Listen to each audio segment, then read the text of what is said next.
салом алейкум ҳамдиёрони азиз, аъзоини гурӯҳи Ангурва Боғ. имрӯзи 1 сентябри соли 2024 мебошад ва ман хушбахтона дар якумин плантатсияи пистае ки дар вилояти Суғд дар ноҳияи Бобоҷон Ғафуров ҷамоати деҳоти Дадабои Холматов бунёд кардем қарор дорам ва ин плантатсия ки мебинед ман ҳаминҷа 5 гектар Фарҳодҷон бародарамон маблағгузорӣ кард дар заминаш ва аз мо илтимос кард ки мо ба ӯ плантатсия писта сохта тием, бунёд кунем ва мо иқдоми он касро дастгирӣ карда дар 5 гектар ба он кас ниҳоли писта оварда дастрас карда шинондем соли 2022 пешаш, ақибаш 23 ҳам ҳаст он тарафаш. Ва мана бинед писта ба ҳар ҳол Фарҳодҷон салакак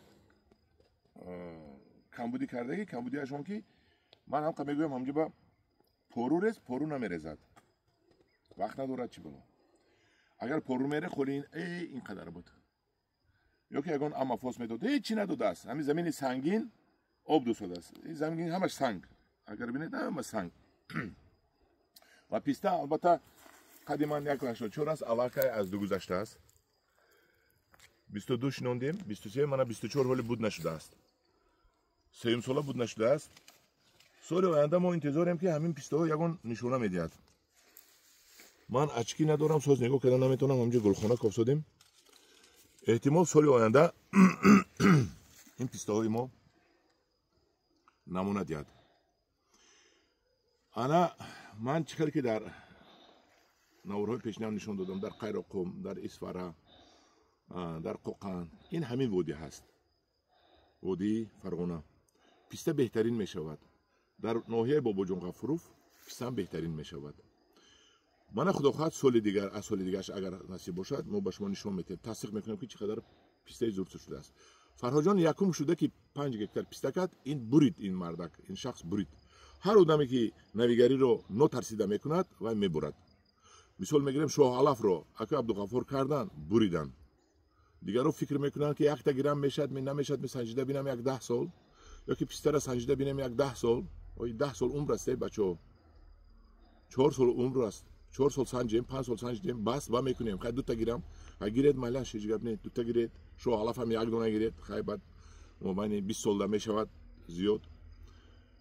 лекин ман чӣ гуфтаням, кадоми рисковат мекунад, ба тақдир ба Худои таоло такя карда мекунад ва мебурад. Шоҳ Алаф ҳам ҳатман ягон кас напурсида кунед, инҷа ба мешад, унҷа ба ҳамин алаф чӣ ба намешад, мешавад. ҳама ҷо мешавад. Писта тамоми вилояти Суғд ба мешавад.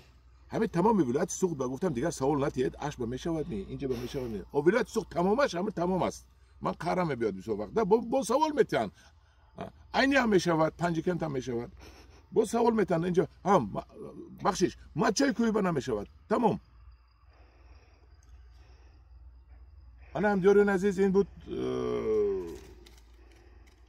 пистаҳое ки мо 5 гектарро дар ҳамин ҷо кардем. вилояти Хатлон ҳамаш мешавад. бо ҳоли савол метиҳанд ки ака дар вахш мешавад, инҷа мешавад. вилояти Хатлон ҳамаш мешавад бе исключение. ана ҳамдиёрони азиз, ман телефонро мегирам, як такта аз пеши пистаҳо мегузорам. ба шумо чӣ гуфтанӣ ҳастам? ҳар чи тезтар плантатсия писта кунед, ҳамон қадар ба шумо ҳамқадар шумо бурд мекунед. охи писта килошро бинед. ҳозир ман дина бозорро будам, як одам да чақша ҳамсӯҳбат шудем, хушки фурӯхта буд, ғулинги манем зардолу, хушк зардолу. мегӯяд ака мо ҳамин қадар меҳнат мекунем, ина бинед мегӯяд 10 сум, 20 сум, 15 сум, як шалақаи чия доран, 6 сум да фуромадааст дар Исфара. мегӯяд ман безорам ҳамин. охай ин писта аз 100 сум поён намефурӯяд. тавлу тепоҳоро писта кунед, ҳам тавлу тепоҳои холиро, пушти хонатонро писта кунед, пеши хонатонро писта кунед. охай миллион писта шавад, Тоҷикистон аз буҳрони иқтисодӣ мебурояд. ҳамдиёрони азиз, ана буд пешниҳоди ман, мо ба шумо пистаҳои пайвандӣ мебиёрем, ана ба монанди ҳамино пайвандиҳо мебиёрем, медиҳем, шумо мешинонед, бо мо худомон контрол мекунем, он бисёр будагиҳо шуда плантатсия кунонро ва то пухта рафтанаша мо назорат мекунем. ҳозир ман навор телефонро мегирам, худам як поён меравам. ҳамдиёрони азиз, тамошо карда бо гап мезанам. ҳамдорон азиз, мана давом етем.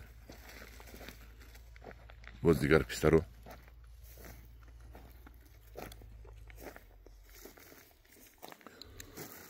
бинед чӣ хел буттаҳои бақувват, чӣ хел аросак шудагӣ. ина бинед. ин худо хоҳад 24 агар набандад 25 албатта мебандад, лекин мо 24 аз баъзи ино интизор ҳастем ки ба мо нишона диҳад.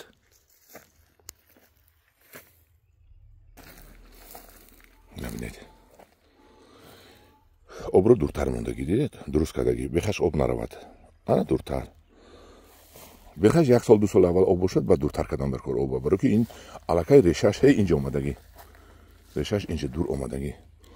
ин решаи ин таги замин қадим болои патакрешҳош як 15 метр усон 15 метр исо мебиёяд. шумо ина парвона кунед, шумо 2 соли аввал об метед, баъд дигар об наметед. ани марда ки об дусодааст, бинед чӣ хел аросак, ҳамаш чӣ хел зур. ана вайша бинем.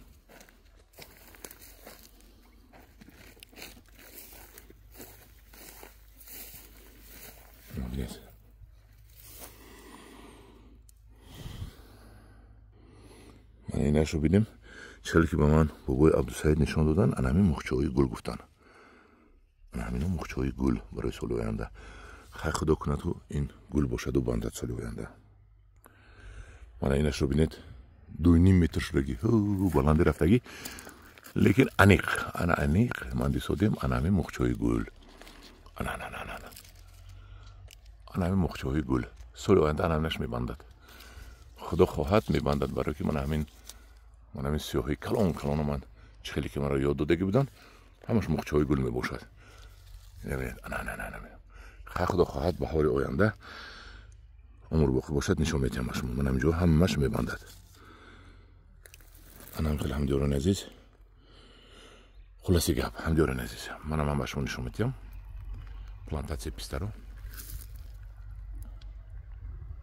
5 гектар.